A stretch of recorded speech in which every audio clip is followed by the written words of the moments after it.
नमस्कार, प्रणाम। फिर से मैं मीना सिन्हा अपने YouTube चैनल पर एक तिलक गारी गीत के साथ उपस्थित हूँ। आप सबों का स्नेह और आशीर्वाद चाहिए। धन्यवाद।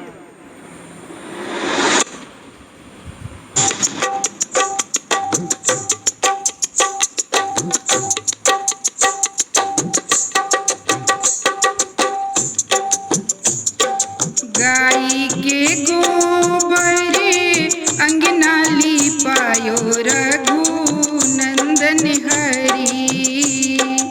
गाई के गोबरे अंगना लिपायो रघुनंदन हरी। गजमती चौका पुरायो सुनहो रघुनंदन हरी। गजमती चौका पुरायो सुनहो रघुनंदन हरी।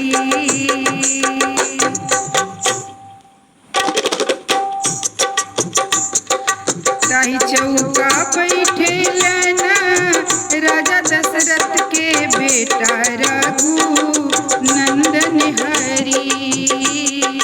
ताही चौका बैठेले राजा दशरथ के बेटा रघुनंदन हरी। मोतिया ने अजूरी भरायो सुनहो रघुनंदन हरी। मोतिया ने अजूरी भरायो सुनहो रघुनंदन हरी।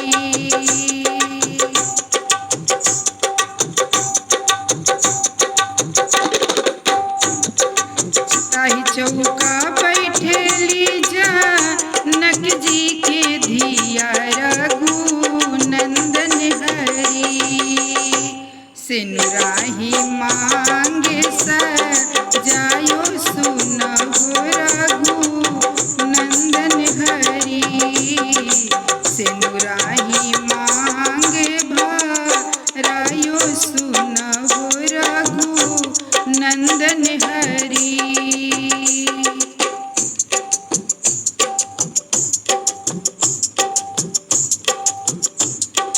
चौका से उठिया बाबू सिरवा नवैया रघुनंदन हरी। चौका से उठिया बाबू सिरवा नवैया रघुनंदन हरी। छुइया अपना पापा जी के पाँव सुनहो रघुनंदन हरी। छुइया अपना चाचा जी के पाँव सुनहो रघुनंदन हरी। छुइया अपना फूफा जी के पाँव सुनहो रघुनंदन हरी।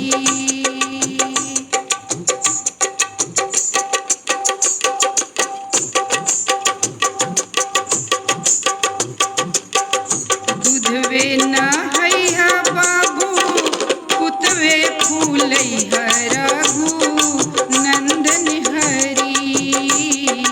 दूधवे नहैया बाबू पुतवे फूलैया रघुनंदन हरी। भोगिया अयोध्या के राज सुनहो रघुनंदन हरी।